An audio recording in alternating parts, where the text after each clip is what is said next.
How are you? Good afternoon. I hope everything is fine with you.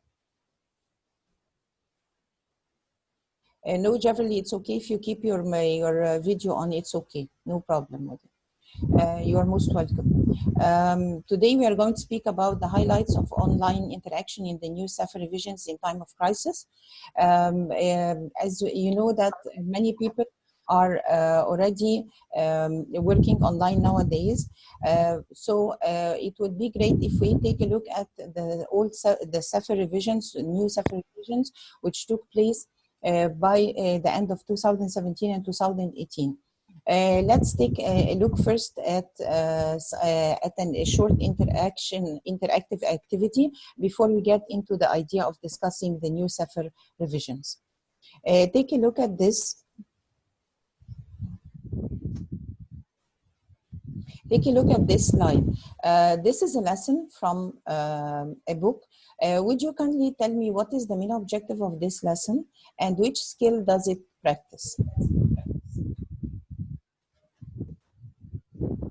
You can write in the chat as we go ahead.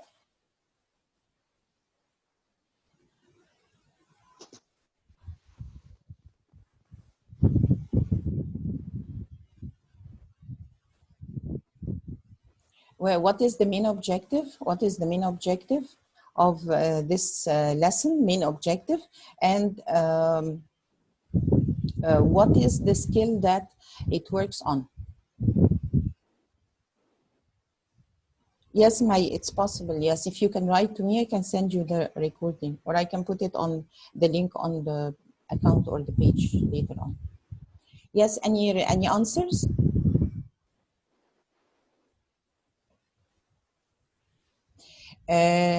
Reading and speaking. Okay, let's deal with the speaking first. It's listening and speaking. The reading is yet to come later on. We don't consider the questionnaire as a reading part. Yes, it's listening, Azza. Yes. What is the main objective of the lesson, please? What's the main objective of the lesson? What do you want the student to be able to do by the end of the lesson?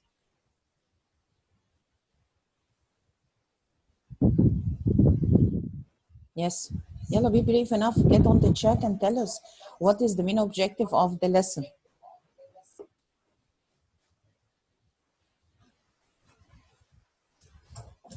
Present simple use for what? Present simple use for what? To use the present simple in doing what? Speaking, yes, about, for habits, yes. Yes, exactly. So the main objective of the lesson here is not teaching the present simple tense using the frequency adverbs, but you want the students to be able to use the present simple to speak about a daily habit or something that happens to them every now and then. Jane, would you kindly go out and come back again? The audio would be fine. Students will be able to use the present simple to talk about health and daily routine. Yes, Azza, that's it. So that's the most important thing, is that the students need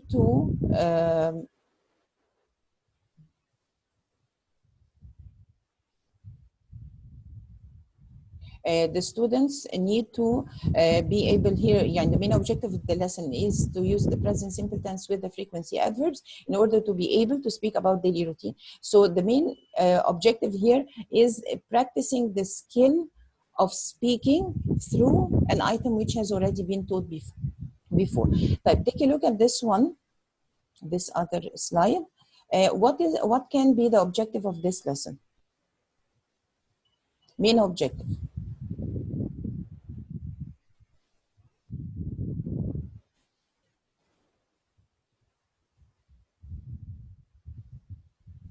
Don't go through all the whole passage, just read the first part and you can get the idea quite quickly.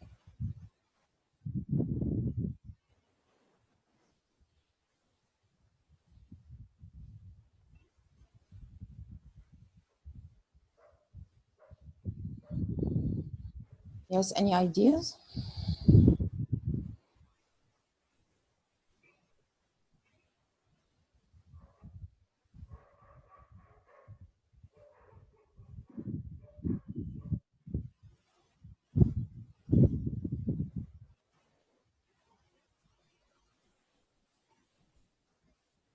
Yes, past simple for telling a story, comparing boats. Is this the main objective? Are you sure?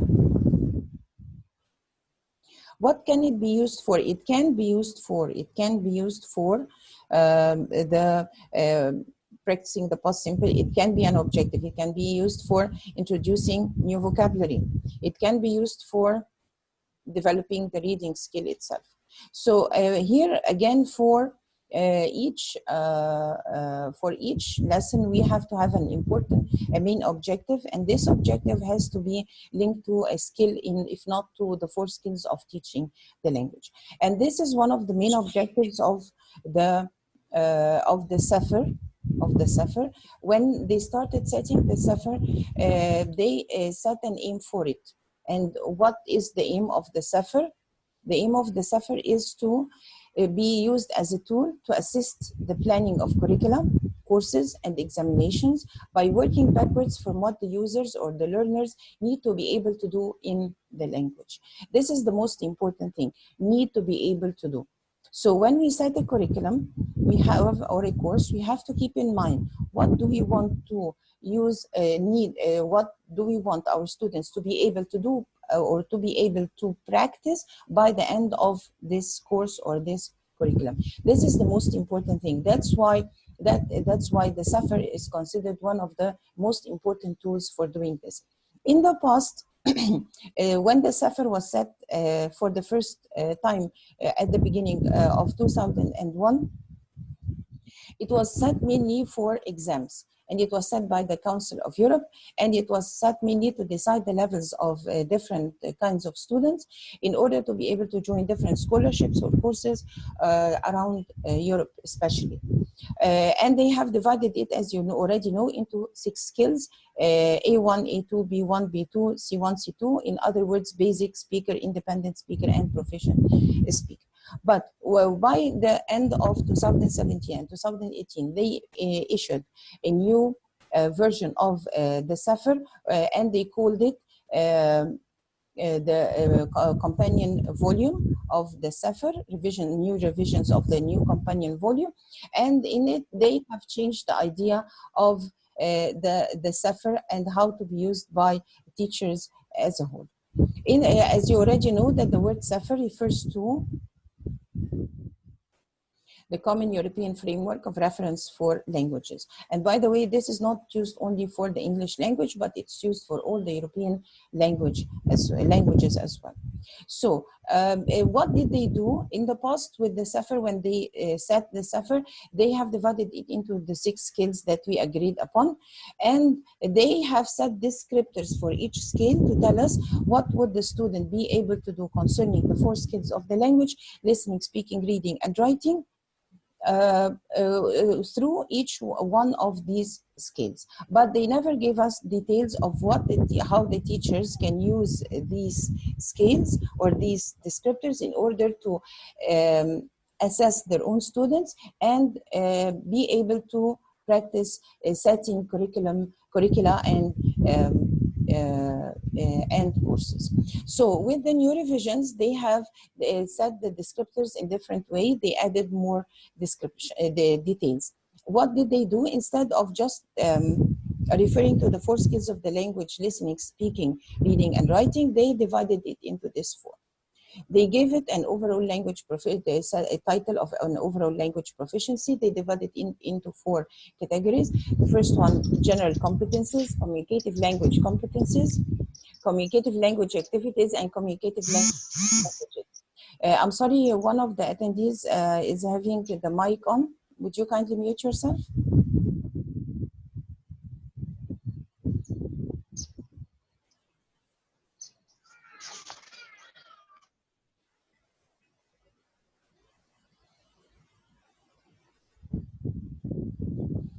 Okay, so they have divided this into an overall language proficiency. The first one, general competencies. Instead of dealing directly with the 4 skills of the language, they have dealt with the 4 general competencies. The first one is called savoir, which means knowledge.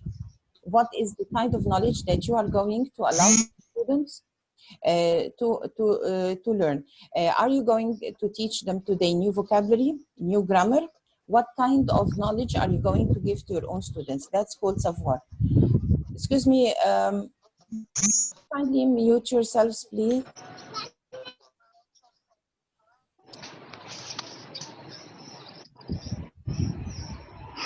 Iram and Hannah, would you kindly mute yourselves?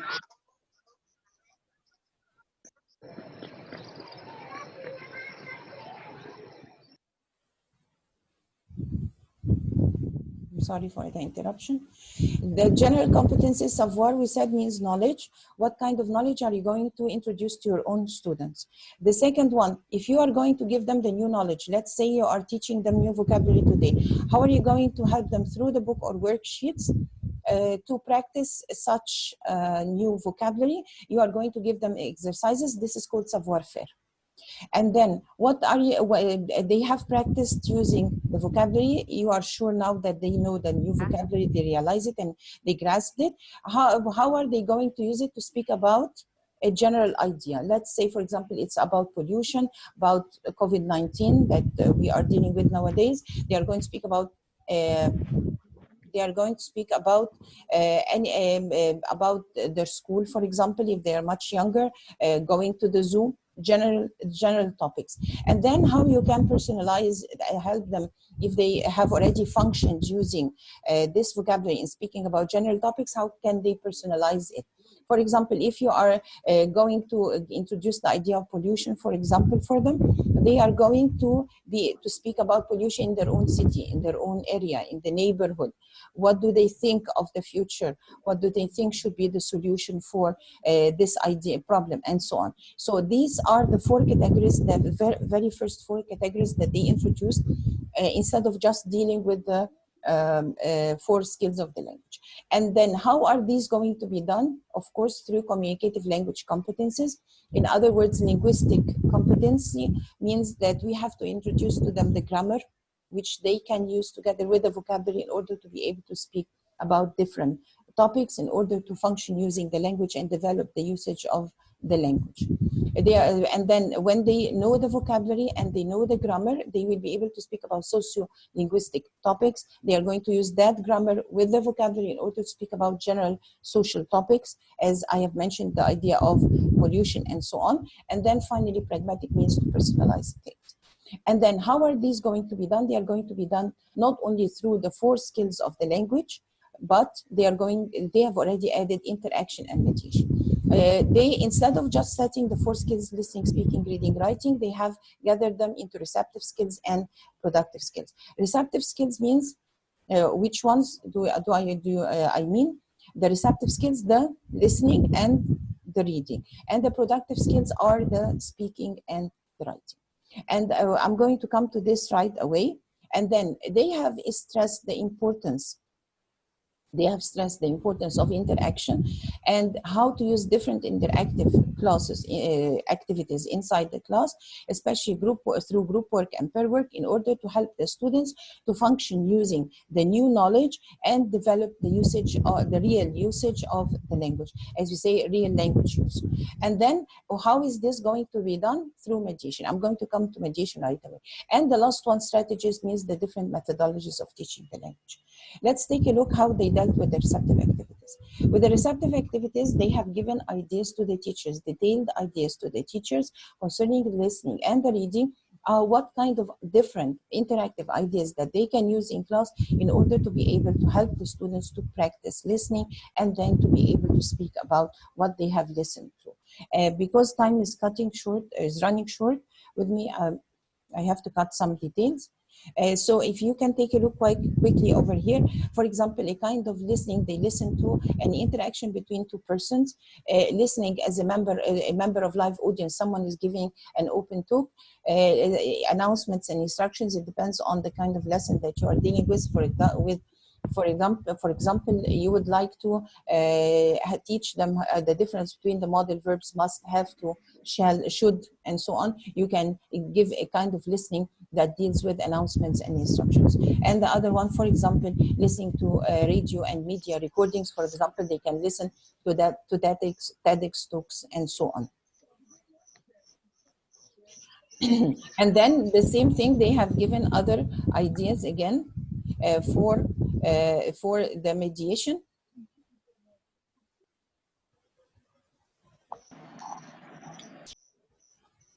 They have given other ideas again for the mediation.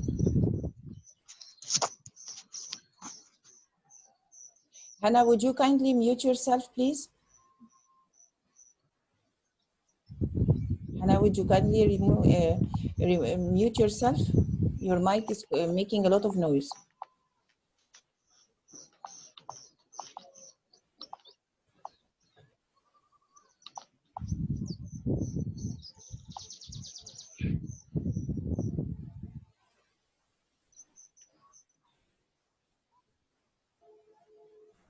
Thank you. Again, with the reading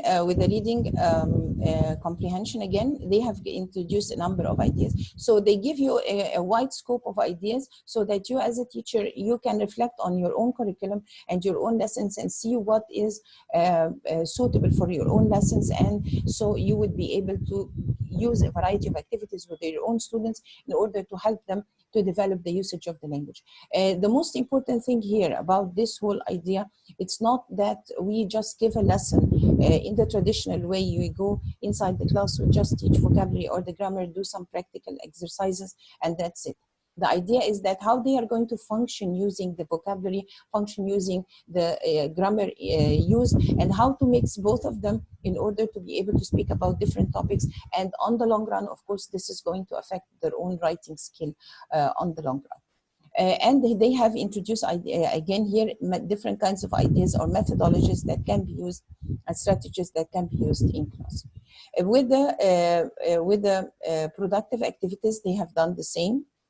Again, they have introduced different ideas for the speaking and the writing together with the strategies. And again, they have given ideas for the speaking. For example, sustained monologue describing experience. As we said, that you introduce the vocabulary, the students practice the vocabulary, they understand it quite well. So to function, they can start speaking about their own personal experience. And the most important thing is not just to speak about different ideas, but to be able to personalize the ideas. Personalizing is very important because it gives the students the confidence that they can develop the usage of the language. And at the same time, it can help you as a teacher to be able to assess your own students and see how far they have developed.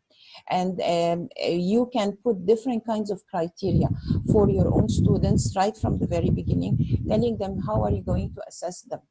Are you going to assess what about the pronunciation? What about the structures of the sentences? What about the, for example, the spelling, if you are going to deal with the writing and so on. So you can set different criteria for your own students to be able to do some kind of self-assessment besides your own assessment in order to help yourself to realize how far are you developing with your own students, with your own work, how far are you successful with what you are doing in class. Are you following using the suitable activities? Are you using the suitable exercises? Are you in need of revising this again? Do you need to revise them once more in order to add more activities, different kinds of activities? Let's say more difficult ones or less difficult ones. It depends on the levels of the students that you have.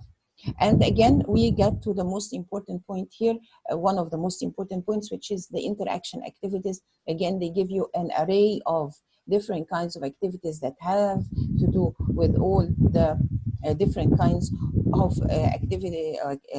skills of the English language in order to help you with different ideas. And when they give you a variety of ideas, they help you to interchange the usage of these different kinds of activities, because this is going to help you to keep your classes alert all the time by the different kinds of activities that you introduce. Not only that, but you can also try these different activities, and some of them can work and some won't work for the different levels that you have.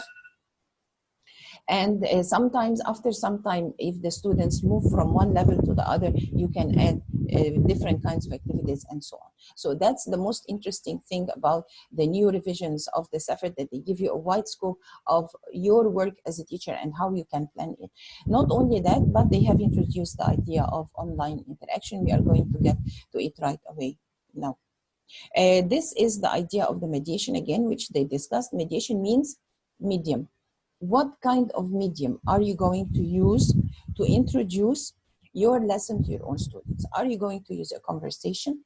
So that's listening. Are you going to use a comprehension text? Are you going to introduce it through a story? So it differs from one context to the other. So the kind of context that you use, this is the medium that you are going to use with your own students.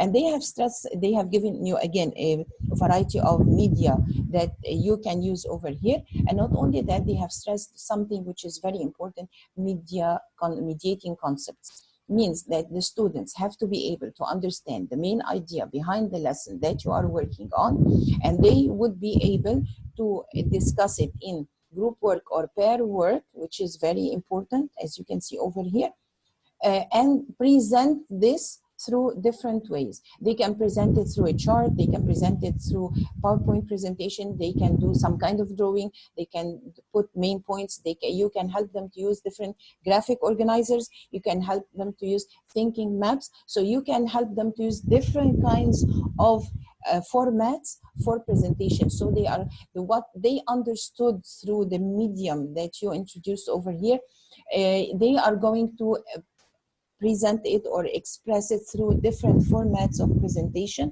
in addition to the functioning of the vocabulary and the grammar that you have already taught them. And they have introduced the idea of the mediation over here, together with the different strategies that you can use as well. Let's take a closer look. This is the format of the descriptors that you can find on the CEFR revisions. They have set the mediation, for example, over here, and they divided it according to the different levels. And how are we going to practice using it? How are we going to evaluate it? Sorry, we have here mediating a text, mediating concepts, mediating communication. What about my students? I introduced a certain text to them. For A1, I expect them to be able to do what? I can convey simple, predictable information given a short, simple text like signs and notices, posters, and programs. So this is what the student of A1 level would be able to do concerning the mediating of the text. If we look at concepts, let's take a look at B2, for example. I can encourage participation and pose questions that invite reactions from other group members' perspectives, or ask people to expand on their thinking and clarify their opinions. So as you can see over here, the idea of the descriptors over here, they can be used by you as a teacher to assess your own students. What will they be able to do by the end of your lesson or term or course? Not only that, but also you can change it into a simple format. You can change it into a simple format to give it to the students to do some kind of self-assessment by the end of the month, by the end of the term, by the end of the course, by the end of the level, as you wish, according to the plan of work. So this is the format, which is very clear and it's very helpful for both teachers and the students. I would like to move on very quickly to the next part. Jane, would you please stop unmuting yourself, please? Your mic is always moving forward every now and then. Okay, let's move to the next one. Here, how did the CEFR deal closely with the online interaction? They have dealt it through conversation, discussion, and goal-oriented online transaction and collaboration. What did they do? For the online conversation discussion, this is what they mentioned. It focuses on conversation discussion as a multimodal phenomenon. Multimodal means you can, through the listening, through doing this kind of conversation discussion, you are practicing more than one skill, listening and speaking, for example, with an emphasis on how interlocutors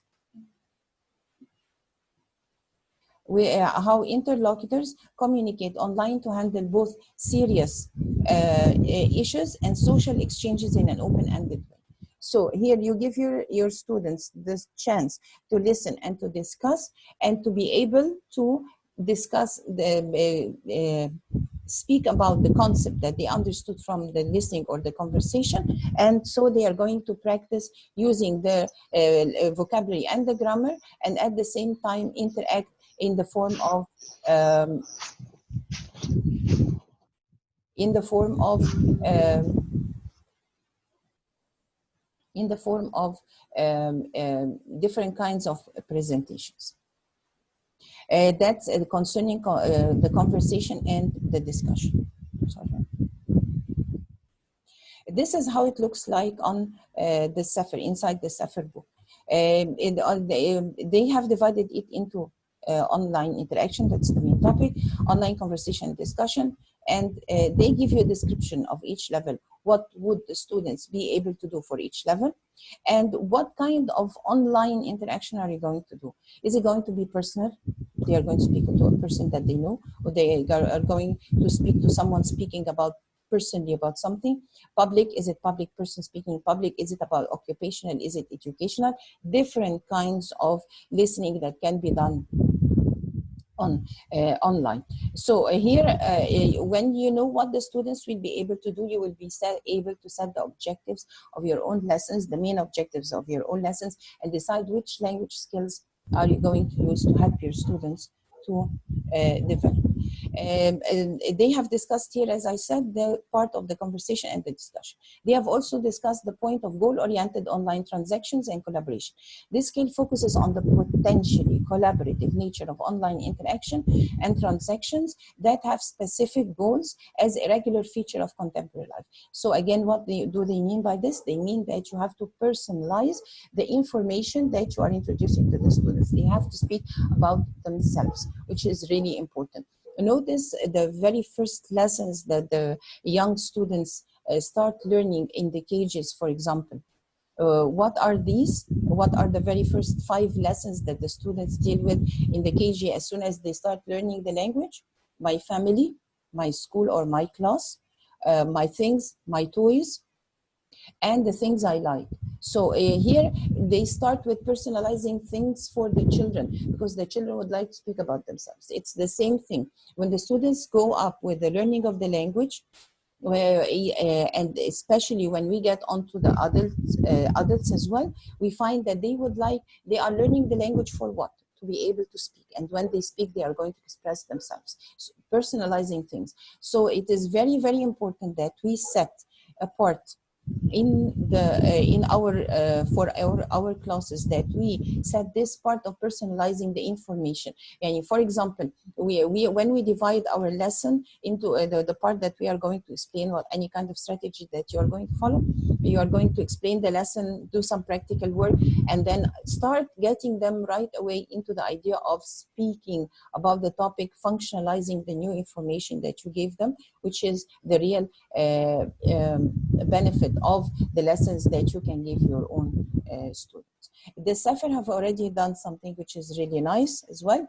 This is again the format of the transaction and the collaboration. Again, they set you over here on the left hand side what would the students of each level be able to do. So again, you can you can assess your own students according to this, and you set the objectives, and at the same time you can do some kind of self-assessment for the students in order to help them to realize how far are they developing with the usage of the language, and what do they need to develop on the long run. Here they have also with the CEFR introduced something which is really important, what they call the parallel project, and this parallel project is divided into ages from 7 to 10 and 11 to 15 to help the teachers who are teaching these levels. And they have set the descriptors like this. For example, here they are going to deal with the communicative language activities and strategies. Receptive activities, they are going to deal with the speaking. With the speaking, the students can do 1 to 3. And is it relevant for their age? As you can see over here, yes, it's relevant. And what will the student be able to do? I can understand the simple description of a room.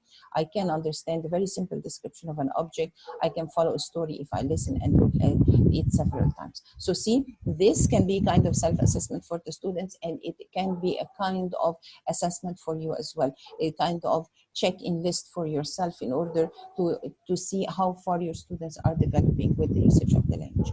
You can find also another example here for the productive strategies for levels B1, B1+, and online interaction as well. They have set again can the student at this level can write a simple message and personal online posting. In other words, they can do emails. And is it relevant for their age? Yes. So you understand exactly what your students will be able to do. You can find here another one for from 7 to 10, again for different online interaction. And again, you can find more here for 11 to 15. If the activity is not that suitable for the students, they can tell you here, as you can see over here, it's partially relevant. So it's relevant for which topics, for example, on topics related to school subjects and interests, for example. So they help you to see what is suitable and what is not suitable. This is one of the most interesting things about uh, this new CEFR revisions. All what I have showed you over here is already found online on the European Council website. I will show you the references right now, and they are all for free. You can download them and you can print them at your own leisure. So again here, these are the references that I've already used. And you can find over here different kinds of self-assessment grids that you can use for help you in your classes, and they are suitable for primary and high school students, and you can even adjust them for university students and adults at the same time. If you have any questions, you are most welcome. We have about 3 minutes now. So I will check the questions. Can we have the PDF of these descriptors? Yes, as I told you, they are online and you can download them right away. And if not, you can send me an email. I can send you the links again once more. Thank you very much, May. Thank you very much, Jane. It's different in an ideal world. We could teach each one individual in the way more effective. Of course, generally, this is very important. And this is what is done with the CEFR, that it helps you to see the bigger picture when you are planning your own lessons. And so it can help you to realize the difference between the different learning styles. Thank you, Fawzia. Thank you, Atif.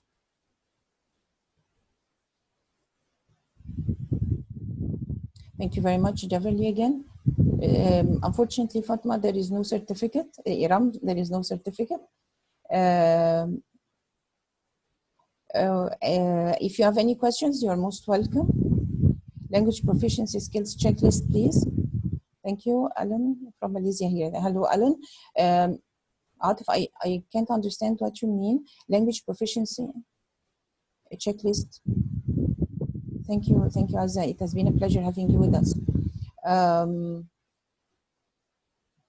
A checklist, yes, it can be considered. Yes, the CEFR itself, the CEFR revisions can be considered as well as checklist.